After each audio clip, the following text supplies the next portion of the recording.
Onde não tem universo é o quê? Não existe onde não tem universo. Mas se ele tá se expandindo... Ele não está se expandindo para algum lugar. Não? A expansão do universo é a criação do próprio espaço. É o universo criando mais dele mesmo. Ele tá expandindo e criando ele mesmo. Ele mesmo.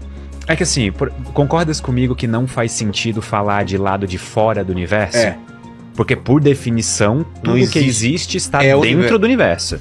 Então não existe lado de fora. Então tu concorda comigo que também não existe um jeito de falar para onde ele está expandindo? Porque ele é tudo, sabe? Tipo, o universo tá ali, tudo. Então quando a gente diz que o universo está se expandindo, a gente tá falando que mais espaço está sendo criado no universo a todo momento. Um jeito de colocar isso um pouco mais solidamente é...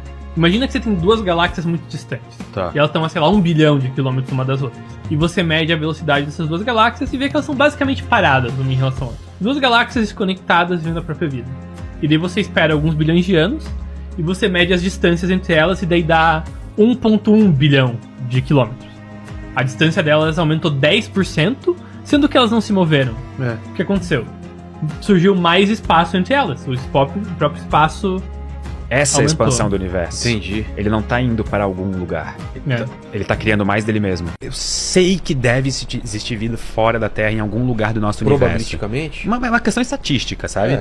É impossível não ter, né? Para parâmetros humanos, o universo observável é quase infinito. E mesmo uma probabilidade muito pequena multiplicada por infinito, que é uma coisa muito grande. Então, pra mim, é só uma questão de, tipo, com certeza existe. Até hoje, o sinal WOW provavelmente é o melhor candidato que a gente tem de comunicação extraterrestre. Já ouviu isso falar? Já. O sinal WOW, pra quem não sabe, foi um sinal de rádio que a gente recebeu num telescópio. É Big Ear, o nome do telescópio.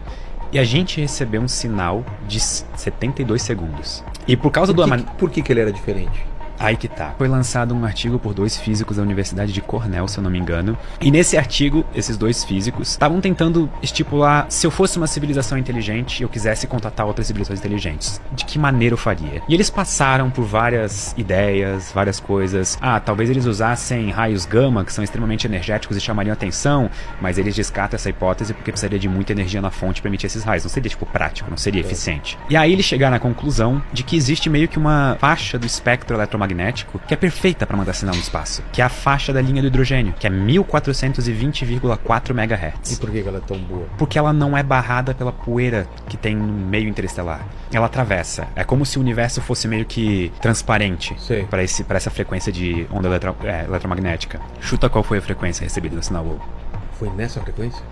1420,4556. É muito próximo da frequência que a gente esperava receber se um dia recebesse comunicação vinda, tipo, de outra civilização. E nunca mais. E nunca mais. A descoberta de vida em Marte, morta ou viva, seria a pior descoberta da humanidade. A pior, você acha? A pior. Por quê? O grande filtro. Sim. Se a gente descobrisse fósseis de organismos multicelulares em Marte, o grande filtro tá na nossa frente. Não, desculpa, o grande filtro passou da gente, ele provavelmente não é o surgimento da vida, então provavelmente a gente ainda vai passar por ele.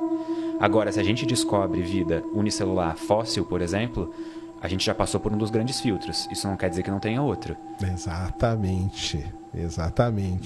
Só que até, por incrível que pareça, de todas as estrelas possíveis do universo, a gente não tá na mais provável pra vida existir. É? É. Tem outras muito mais prováveis.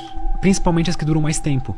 Tá. Se a gente pega estrelas menores, um pouco mais frias, tudo bem que a zona habitável fica mais próximo da estrela. Só que elas podem chegar, se eu não me engano, a trilhões de anos de vida. O Sol vai ter alguns bilhões, se eu não tô enganado. Então é uma escala de 10, 100 de diferença. Então é bastante coisa. A gente, tipo, não tá na melhor estrela pra vida. E isso é uma coisa peculiar, se for parar pra pensar. Cara, é tanta coisa que pode dar errado. Que eu tô surpreso que deu certo. Exato. Tá ligado? E quando tu para pra pensar que 4,5 bilhões de anos de evolução resultaram em nós dois, caraca, olha a merda.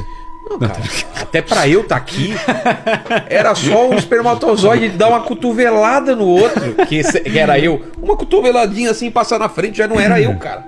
Então, é assustadoramente, é uma sequência de acertos pra gente chegar aqui, absurdo. Energia não existe? Não. E isso daqui que a gente... Cara, isso é muito louco. Para pra pensar.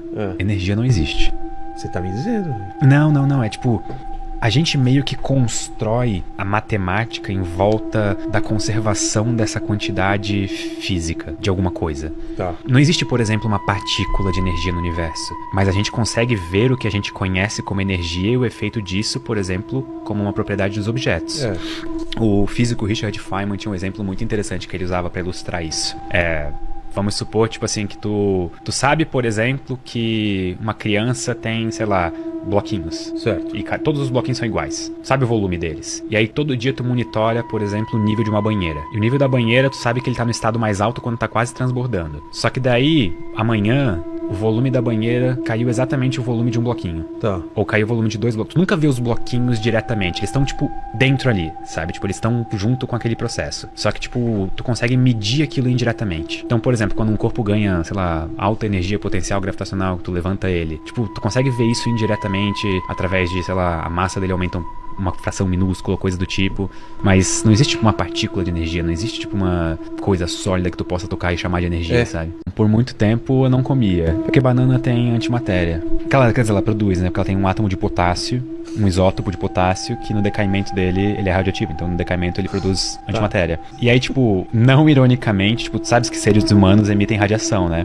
Tudo que tá acima da temperatura ambiente emite radiação eletromagnética. Tu dormir com uma banana do teu lado por 1 ano, tu vai absorver a mesma dose de radiação de dormir com uma pessoa no teu lado por 1 ano. Com causa de uma banana, cara. Isso é louco, velho. Ele tá me zoando? Não, pô, eu tô falando sério, cara. Eu tô falando sério. Cara, que doideira! Se tu pegar o volume do sol de bananas e juntar... O volume do sol em bananas. Em bananas. Tá. Tu ia ter uma estrela Tô muito contigo. mais quente que o sol.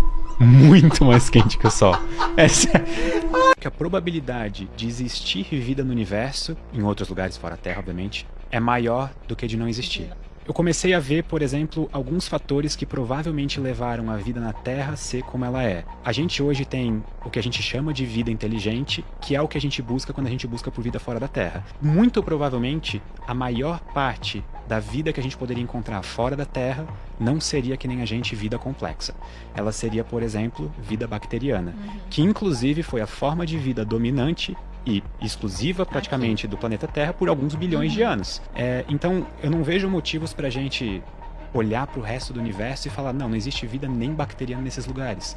Porque a probabilidade de existir é muito maior do que de não existir. Sempre que a gente olha, tipo, todos os lugares absurdos em que bactérias vivem, tipo, ventosas no fundo do mar, ou lugares extremamente do lado ácidos, de vulcão, do lado de vulcão. ou ácido, ou muito básico. Mas Exato. aí bactéria, eu acho que tem aqui até que no sistema solar. Concordo, totalmente. Provavelmente, talvez na Lua, Europa, ou Europa, talvez, quem sabe, na atmosfera Encélado. de Nunca Vênus. encontraram nada? Eu achei que já tinha Não, encontrado. mas essa pergunta de vida fora da Terra, eu acho que a gente pode dividir em duas a resposta.